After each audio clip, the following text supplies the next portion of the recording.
Hello दोस्तों, नमस्कार। Are के हिंदी स्टोरी में आपका स्वागत है। आइए सुनते हैं जयशंकर प्रसाद जी की लिखी कहानी छोटा जादूगर। कार्निवाल के मैदान में बिजली जगमगा रही थी। हंसी और विनोद का कलनाद गूंज रहा था।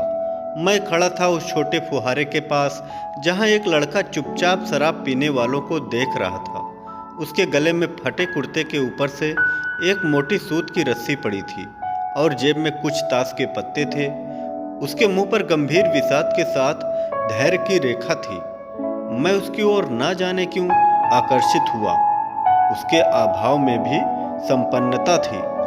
मैंने पूछा, क्यों जी, तुमने इसमें क्या देखा? मैंने सब देखा है। यहाँ चूड़ी फेंकते हैं, खिलौनों पर निशाना लगाते हैं, तीर से नंबर छेदते हैं। मुझे तो खिलौनों पर निशाना लगाना अच्छा मालूम हुआ। जादूगर तो बिल्कुल निकम्मा है। उससे अच्छा तो ताश का खेल मैं ही दिखा सकता हूँ, उसने बड़ी प्रगल्भता से कहा। उसकी वाणी में कहीं रुकावट ना थी। मैंने पूछा, और उस पर्दे में क्या है? वहां तुम गए थे? नहीं, वहां मैं नहीं जा सका, टिकट लगता है। मैंने कहा, तो चल, मैं वहां पर तुमको लिया चलूं। मैंने मन ही मन कहा, भाई, आज के तुम ही मित्र रहे। उसने कहा, वहां जाकर क्या कीजिएगा? चलिए, निशाना लगाया जाए। मैंने उससे सहमत होकर कहा, तो फिर चलो, पहले शरबत पी लिया जाए। उसने स्वीकार सूचक सिर हिला दिया। मनुष्यों की भीड़ से जाड़े की संध्या भी वहां गर्म हो रही थी। हम दोनों शरबत पीकर निशाना लगाने चले। राह में ही उससे पूछा, तुम्हारे घर में और कौन है? माँ और बाबूजी। उन्होंने तुमको यहाँ आने के लिए मना नहीं किया? बाबूजी जेल में हैं। क्यों? देश के लिए, वह गर्व से बोला। और तुम्हारी माँ? वह बीमार हैं और तुम तमाशा देख रहे हो। उसके मुंह पर तिरस्कार की हंसी फूट पड़ी। उसने कहा, तमाशा देखने नहीं, दिखाने निकला हूँ। कुछ पैसे ले जाऊँगा तो माँ का पथ्य दूंगा। मुझे शरबत ना पिलाकर आपने मेरा खेल देखकर मुझे कुछ दे दिया होता तो मुझे अधिक प्रसन्नता होती। मैं आश्चर्य से उस 13-14 वर्ष के लड़के को देखने लगा। हाँ, मैं सच कहता हूँ बाबूजी, माँ जी बीमार हैं, इसीलिए मैं नहीं गया। कहाँ? जेल में। जब कुछ लोग खेल तमाशा देखते ही हैं तो मैं क्यों ना दिखाकर माँ की दवा करूँ और अपना पेट भरूँ। मैंने दीर्घ निश्वास लिया। चारों ओर बिजली के लट्टू नाच रहे थे। मन व्यग्र हो उठा।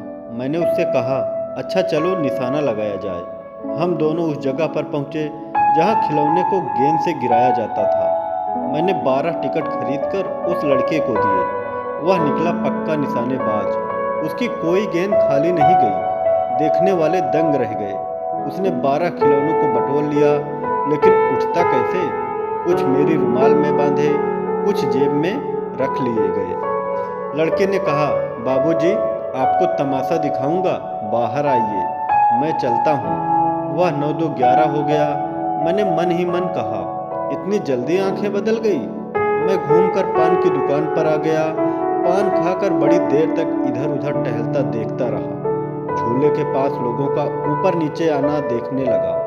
अकस्मात किसी ने ऊपर के हिंडोले से पुकारा, बाबूजी। मैंने पूछा, कौन? मैं हूँ, छोटा जादूगर। कलकत्ते के सुरम्य बोटेनिकल उद्यान में लाल कमलनी से भरी हुई एक छोटी सी झील के किनारे घने वृक्षों की छाया में अपनी मंडली के साथ बैठा हुआ मैं जलपान कर रहा था। बातें हो रही थी। इतने में वही छोटा जादूगर दिखाई पड़ा। हाथ में 4 खाने के खादी का झोला, साफ जांघिया और आधी बाहों का कुर्ता। सिर पर मेरी रुमाल सूत की रस्सी से बंधी हुई थी। मस्तानी चाल में झूमता हुआ आकर कहने लगा, बाबूजी नमस्ते। आज कहिए तो खेल दिखाऊं? नहीं जी, अभी हम लोग जलपान कर रहे हैं। फिर इसके बाद क्या गाना बजाना होगा बाबूजी? नहीं जी, तुमको। क्रोध से मैं कुछ कहने जा रहा था, श्रीमती जी ने कहा, दिखलाओ जी, तुम तो अच्छे आए। भला कुछ मन तो बहले। मैं चुप हो गया, क्योंकि श्रीमती जी की वाणी में वह माँ की सी मिठास थी जिसके सामने किसी भी लड़के को रोका नहीं जा सकता था। उसने खेल आरंभ किया। उस दिन कार्निवाल के सब खिलौने उसके खेल में अपना अभिनय करने लगे। भालू मनाने लगा, बिल्ली रूठने लगी, बंदर घुड़कने लगा। गुड़िया का ब्याह हुआ, गुड्डा वर काना निकला। लड़के की वाचालता से अभिनय हो रहा था। सब हंसते हंसते लोटपोट हो गए। मैं सोच रहा था, बालक को आवश्यकता ने कितना शीघ्र चतुर बना दिया। यही तो संसार है। ताश के सब पत्ते लाल हो गए, फिर सब काले हो गए। गले की सूत की डोरी टुकड़े टुकड़े होकर जुट गई। लट्टू अपने से नाच रहे थे। मैंने कहा, अब हो चुका, अपना खेल बटोर लो, हम लोग भी अब जाएंगे। श्रीमती जी ने धीरे से उसे 1 रुपये दिया। वह उछल पड़ा। मैंने कहा, लड़के, छोटा जादूगर कहिए, यही मेरा नाम है, इसी से मेरी जीविका है। मैं कुछ बोलना ही चाहता था कि श्रीमती जी ने कहा, अच्छा, तुम इस रुपए से क्या करोगे? पहले भर पेट पकौड़ी खाऊंगा, फिर एक सूती कंबल लूंगा। मेरा क्रोध अब लौट आया। मैं अपने पर बहुत क्रुद्ध होकर सोचने लगा, ओह, कितना स्वार्थी हूं मैं। उसके 1 रुपया पाने पर मैं ईर्ष्या करने लगा था। वह नमस्कार करके चला गया। हम लोग लता कुंज देखने के लिए चले। उस छोटे से बनावटी जंगल में संध्या साय साय करने लगी। अस्ताचलगामी सूर्य की अंतिम किरण वृक्षों की पत्तियों से विदा ले रही थी। एक शांत वातावरण था। हम लोग धीरे धीरे मोटर से हावड़ा की ओर जा रहे थे। रह रहकर छोटा जादूगर स्मरण होता था। तभी सचमुच वहां एक झोपड़ी के पास कंबल कंधे पर डाले मिल गया। मैंने मोटर रोककर उससे पूछा, तुम यहाँ कहाँ? मेरी माँ यहीं रहती है, अब उसे अस्पताल वालों ने निकाल दिया है। मैं उतर गया। उस झोपड़ी में देखा तो एक स्त्री चिथड़ों से लदी हुई कांप रही थी।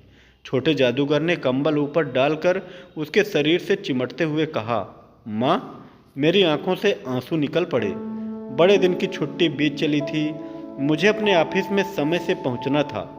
कलकत्ते से मन ऊब गया था। फिर भी चलते चलते एक बार उस उद्यान को देखने की इच्छा हुई। साथ ही साथ जादूघर भी दिखाई पड़ जाता तो और भी। मैं उस दिन अकेले ही चल पड़ा। जल्द लौट आना था, 10 बज चुके थे। मैंने देखा कि उस निर्मल धूप में सड़क के किनारे एक कपड़े पर छोटे जादूगर का रंगमंच सजा हुआ था। मैं मोटर रोककर उतर पड़ा। वहाँ बिल्ली रूठ रही थी, भालू मनाने चला था, ब्याह की तैयारियां थी। यह सब होते हुए भी जादूगर की वाणी में वह प्रसन्नता की तरी नहीं थी। जब वह औरों को हंसाने की चेष्टा कर रहा था, तब जैसे स्वयं कांप जाता था, मानो उसको रोए रो रहे हो। मैं आश्चर्य से देख रहा था। खेल हो जाने पर पैसा बटोर कर उसने भीड़ में मुझे देखा। वह जैसे क्षण भर के लिए स्फूर्तिमान हो गया। मैंने उसकी पीठ थपथपाते हुए पूछा, आज तुम्हारा खेल जमा क्यों नहीं? माँ ने कहा है, आज जल्दी चले आना, मेरी घड़ी समीप है। अविचल भाव से उसने कहा, तब भी तुम खेल दिखलाने चले आए? मैंने कुछ क्रोध से कहा, मनुष्य के सुख दुख का माप अपना ही साधन तो है। उसके अनुपात से वह तुलना करता है। उसके मुंह पर वही परिचित तिरस्कार की रेखा फूट पड़ी। उसने कहा, ना क्यों आता, और कुछ अधिक कहने में जैसे वह अपमान का अनुभव कर रहा था। क्षण भर में मुझे अपनी भूल मालूम हो गई। उसके झोले को गाड़ी में फेंक कर उसे भी बैठाते हुए मैंने कहा, जल्दी चलो। मोटर वाला मेरे बताए हुए पथ पर चल पड़ा। कुछ ही मिनटों में मैं झोपड़े के पास पहुंचा। जादूगर दौड़कर झोपड़े में माँ माँ पुकारते हुए घुसा।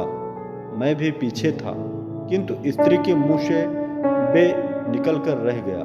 उसके दुर्लभ हाथ उठकर गिर गए। जादूगर उससे लिपटा रो रहा था। मैं स्तब्ध था। उस उज्जवल धूप में समग्र संसार जैसे जादू सा मेरे चारों ओर नृत्य करने लगा। कहानी कैसी लगी कमेंट में ज़रूर बताएं।